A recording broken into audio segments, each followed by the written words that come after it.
को लाइक करके आगे शेयर जरूर कर देना। जिसका होता है वो उसी का दिन मनाता है।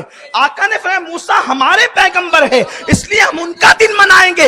मूसा अलैहिस्सलाम को निजात एक मर्तबा मिली है, निजात एक मर्तबा मिली है फिरौनियों से, और हर साल सहाबा ने उनका दिन मनाया। अरे जब दिन मूसा का मनाया जा सकता है तो क्या अपने नबी जिनका कलमा पढ़ते हैं उनका दिन नहीं मनाया जा सकता? और इस दिन को तो सहाबा ने भी मनाया, रसूलुल्लाह ने ही मनाया। कोई कैसे कहता है कि नबी ने नहीं मनाया? उठा के देखो मुस्लिम शरीफ, ये हदीस सही मुस्लिम में मौजूद है, और ये हदीस सही मुस्लिम में नहीं तो मैं सही मुस्लिम नहीं। ये हदीस सही मुस्लिम में नहीं तो मैं सही मुस्लिम नहीं। सही मुस्लिम में हदीस पाक मौजूद है, अल्लाह के रसूल सल्लल्लाहु अलैहि वसल्लम हर पीर को रोजा रखते थे। अरे सुन्नियो, हम तो इतने गाफिल लोग हैं कि साल में एक ही मर्तबा मनाते हैं, लेकिन रसूलुल्लाह हर पीर को रोजा रखते थे। साहबा ने अर्ज़ की आका, साहबा पर अल्लाह रहमतों की बरसात फरमाए, करम की बरसात फरमाए। अर्ज़ की या रसूलल्लाह, आप पीर पीर को रोजा क्यों रखते हैं जबकि जुमा का दिन सारे दिनों का सरदार है, सैयदुल अय्याम है जुमा का दिन, लेकिन पीर पीर का रोजा आप क्यों रखते हैं? आका इरशाद फरमाते हैं पीर का दिन मेरी पैदाइश का दिन है। नबी ये पाक साल में 52 मर्तबा अपनी पैदाइश का दिन मनाते थे। हम तो गाफिल लोग हैं, एक ही दिन मनाते। लेकिन किसी के जहन में ये ख्याल पैदा हो सकता है। मैं कुछ जवाब देकर के आगे बढ़ना चाहता हूं ताकि मेरे नौजवानों का जहन खुले, और हमें आका का जश्न मनाना है, धूमधाम से मनाना है, हर साल मनाना है, ताकि तारीख विलादत को ना भूले नस्लें। जश्न मिलादे नबी यूं ही मनाते रहिए मेरे आका अलैहिस्सलाम के दीवानों। हुजूर ने रोजा रखा, तवज्जे, हुजूर ने रोजा रखा, ठीक है आप भी रख लें रोजा, रोजा आप भी रख लें, आप भी रोजा रख के मैं झंडे की क्या जरूरत है, लाइटिंग की क्या जरूरत है, जलसे की क्या जरूरत है? कहते यही तो बात है, जैसा रसूल ने किया वैसा आप भी करें। तो हम आपको ये बताना चाहेंगे कि मदरसा जैसा नबी ने बनाया, फिर वैसा मदरसा हर मौलवी बनाए।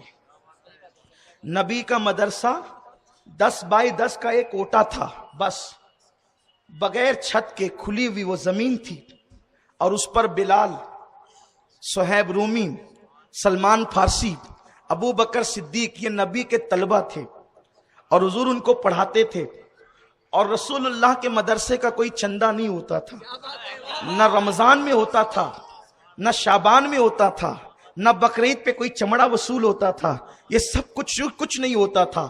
नबी ने मदरसा पढ़ाया, कोई खाने का इंतजाम नहीं था, न कोई एसी, न कोई दीवार, न कोई छत, बिल्कुल सादगी के साथ। और नबी ने ऐसा पढ़ा करके बनाया कि आज की करोड़ों यूनिवर्सिटियां कोई एक अबू बकर के जैसा नहीं पेश कर सकती, कोई एक हजरत उमर के जैसा नहीं पेश कर सकती, लेकिन वो पढ़ने वाले पेट पर पत्थर बांधते थे, उनको खाना भी नसीब नहीं होता था। अबू हुरैरा कहते हैं हमें इतनी भूख लगती कि हम मस्जिद नबवी की जमीन पे चित लेट जाते थे। न वहां मुदर्रिस को पगार मिलती थी, न कोई तनख्वाह मिलती थी, न वहां तलबा को कोई खाना मिलता था।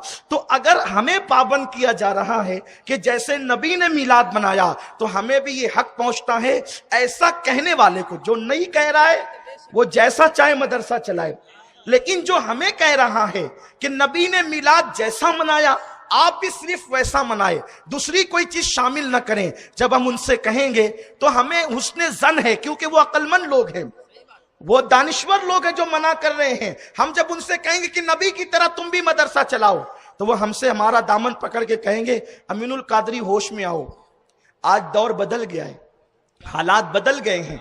बड़ी बड़ी यूनिवर्सिटियां हैं, अमेरिका की यूनिवर्सिटी, बर्तानिया की यूनिवर्सिटी, मालेगांव की यूनिवर्सिटियां हैं जिसमें एसी लगे हैं, जिसमें पंखे लगे हैं, जिसमें लाइट लगे हैं, जिसमें ऊंची ऊंची इमारतें हैं। अगर यूनिवर्सिटियों में दर्स जो असरी उलूम पढ़ाए जा रहे हैं, हम दीनी उलूम चबूतरे पे पढ़ाएंगे।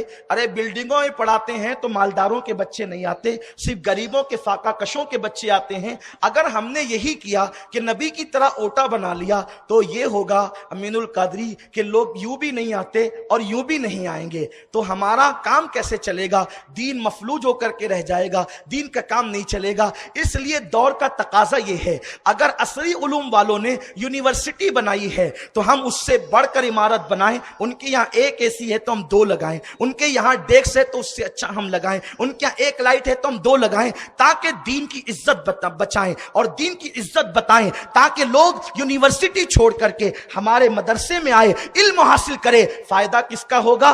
दीन का होगा। हम कहते यही जवाब फिर अपना भी सुन लीजिए कि नादान, अगर तू असहाबे सुफ़ा की तरह, सुफ़ा के चबूतरे की, सहाबा के उस चबूतरे की तरह, सुफ़ा की तरह तू मदरसा नहीं बनाता और ये कहता है कि दौर का तकाजा ये है, अगर आज दीन बचाना है तो उनसे बेहतर हमें बनाना होगा। हम तो यही कहते हैं, रसूलुल्लाह ने रोजा रख करके बनाया, अपना दिन मनाया, लेकिन आज दौर बदल चुका है। अगर हम सिर्फ रोजा रख लेंगे तो किसी को पता नहीं चलेगा। हम बताना चाहते हैं, अगर फलां के वजीर का दिन इस शान से मनाया जाता है तो उससे ज्यादा दौर के तकाजे के मुताबिक उससे शान से हम मनाएंगे, ताकि लोगों को पता चले उससे ज्यादा शान वाला मेरा पैगंबर है। अगर ईसा अलैहिस्सलाम के मानने वाले दिसंबर को धूमधाम करते हैं, हम उससे ज्यादा करके बताएंगे कि ईसा तो वो है जिनकी रिसाई चौथे आसमान तक है। बना आसमां मंजिले इब्ने मरियम गए लामका ताजदारे मदीना, जो चौथे आसमान पे रुके, अगर उसकी धूमधाम होगी तो लामका जाने वाले की उससे ज्यादा धूमधाम होगी। सुभान अल्लाह, नारे रिसालत, नारे रिसालत। दौर के तकाजे होते हैं। हुजूर अलैहिस्सलाम के दौर के बाद सिद्दीक अकबर का दौर आया। सिद्दीक अकबर ने 100 ऊंट ज़िबा करके नबी की मिलाद पर मदीने वालों की दावत की। ये रिवायतें नहीं हैं, ये रिवायतें नहीं हैं। इसी से तो न्यास का सबूत भी मिलता है।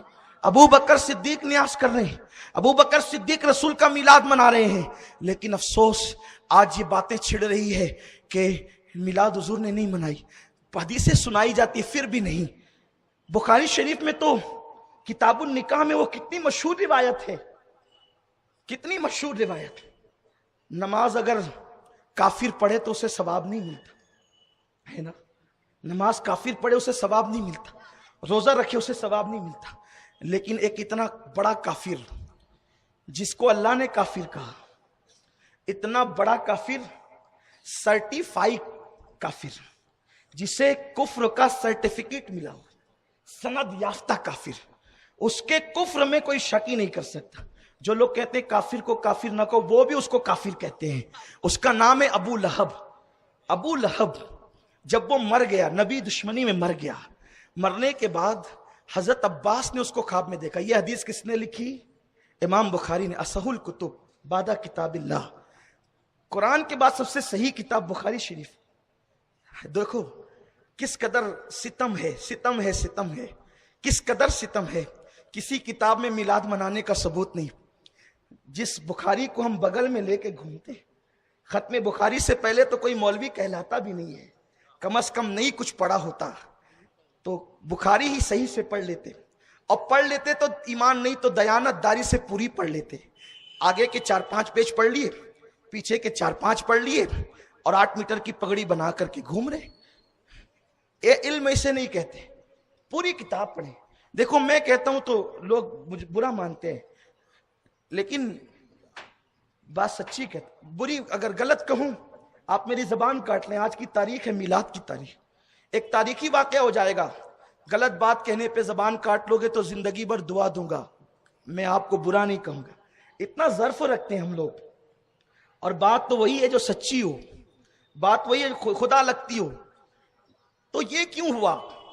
2-4 आगे की पढ़ ली, 2-4 पीछे की पढ़ ली और चले पढ़ाने के लिए, ऐसा नहीं। और अगर आपने पूरी पढ़कर आप छुपा रहे हैं तो फिर आप जो उलमा यहूद ने जो काम किया वो काम आप भी कर रहे हैं। पढ़ के छुपा रहे हो तो यहूदियों की तरह रही हो, यहूदियों के नक्शे कदम पे चल रहे हो। बगैर पढ़े बोल रहे हो तो अबू जहल के नक्शे कदम पे चल रहे हो, जहालत की वजह से। न इधर न इधर, आओ सिरात मुस्तकीम पर। इस उम्मत को मत लड़ाओ, ये उम्मत लड़ने के लिए नहीं है। इस उम्मत को ग्रुप में तकसीम मत करो। ये उम्मत को कब तक बांटते रहोगे? सिर्फ अपने पेट के लिए? क्यों बांटते हो उम्मत को? सच सच बता दो जो कुरान में लिखा है, सच सच बता दो जो हदीस में लिखा है। क्यों हर मिलाद पे झगड़ा, हर 11वीं पे झगड़ा? हर रबीउल अव्वल पे झगड़ा, क्यों झगड़ा लगाते हो? खत्म करो झगड़े, कुरान और सुन्नत पे आओ, बुजुर्गों के नक्शे कदम पे आओ। इसलिए कि भाइयों मरना सबको है। अगर तुम उम्मत में फितना फैलाओगे, अल्लाह को जवाब क्या दोगे? यहां तो कौम को लड़ा दोगे। ये भोले लोग हैं, लूम चलाने वाले, ठेला ढकेलने वाले, इन्हें क्या पता बुखारी में क्या है, इन्हें क्या पता कुरान में क्या है। जो कुरान की आयतें सही नहीं पढ़ सकते, वो कुरान को कैसे समझ सकेंगे? वो तो इस हुलिये पे एतमाद करते हैं। अपने हुलिये को बदनाम मत करो, वरना क़यामत के दिन इस हुलिये के बारे में पूछा जाएगा। क्यों दीन बेच रहे हो? क्यों इस भोली भाली उम्मत को लड़ा रहे हो? सच सच बता दो क्या है। किताबुल निकाह बुखारी का वाला पढ़ रहा हूं मैंने, तो मुल्ला जीवन की किताब पढ़ दी, 100 ऊंट वाली, सही मुस्लिम पढ़ दी, अब बुखारी शरीफ असऊल कुतुब बादा किताबिल्लाह। ये वो किताब है कुरान के बाद जिसे सब मर्तबा देते हैं। ये वो किताब, किताबुल निकाह, इब्ने हज़रत अब्बास उसके रावी, किताब लिखने वाला इमाम बुखारी, वो इमाम बुखारी जिसने ये कहा कि मैंने बुखारी में, तवज्जो फरमाएं, मैंने बुखारी में उस वक्त तक कोई हदीस नहीं लिखी जब तक रसूलुल्लाह ने मुझे इजाजत नहीं दी, जब तक रसूलुल्लाह ने मुझे इजाजत नहीं दी। अगर मैं बुखारी की हदीस पढ़ूं तो फिर मैं वो हदीस पढ़ रहा हूं जो रसूलुल्लाह ने इजाजत दे करके बुखारी में लिखवाई है। ये वो रिवायत में पढ़ने जा रहा हूं। अल्लाह अकबर। इससे पता चला कि इमाम बुखारी नबी को देखते भी थे और नबी को जिंदा भी मानते थे, इसलिए कि बुखारी हुजूर के पर्दा फरमाने के 300 साल के बाद लिखी गई है, तो नबी 300 साल के बाद भी जिंदा है और इतनी ताकत रखते हैं कि बुखारी में क्या लिखवाना चाहिए और क्या नहीं लिखवाना चाहिए, ये इमाम बुखारी का अकीदा है। ये इमाम बुखारी का अकीदा है। तू जिंदा है वल्लाह, तू जिंदा है वल्लाह। मेरी चश्मे आलम से छुप जाने वाले, यहां तो ये किस्सा ही दम तोड़ देता है कि 12 रबीउल अव्वल नबी की मौत का दिन है। अरे जब बुखारी जिंदा मानता है, जब बुखारी जिंदा मानता है तो बुखारी पढ़ने वालों तुम क्यों जिंदा नहीं मानते? और अगर एक मुर्दा को कोई जिंदा मान रहा है तो वो झूठा है, उसकी किताब सच्ची कैसे हो सकती है? जिसकी किताब पे एतमाद कर रहे हो उसकी बात पर तो एतमाद करो। बहुत साफ सीधी बात है मेरे जवानों, तुम्हारे साथ जुल्म हुआ।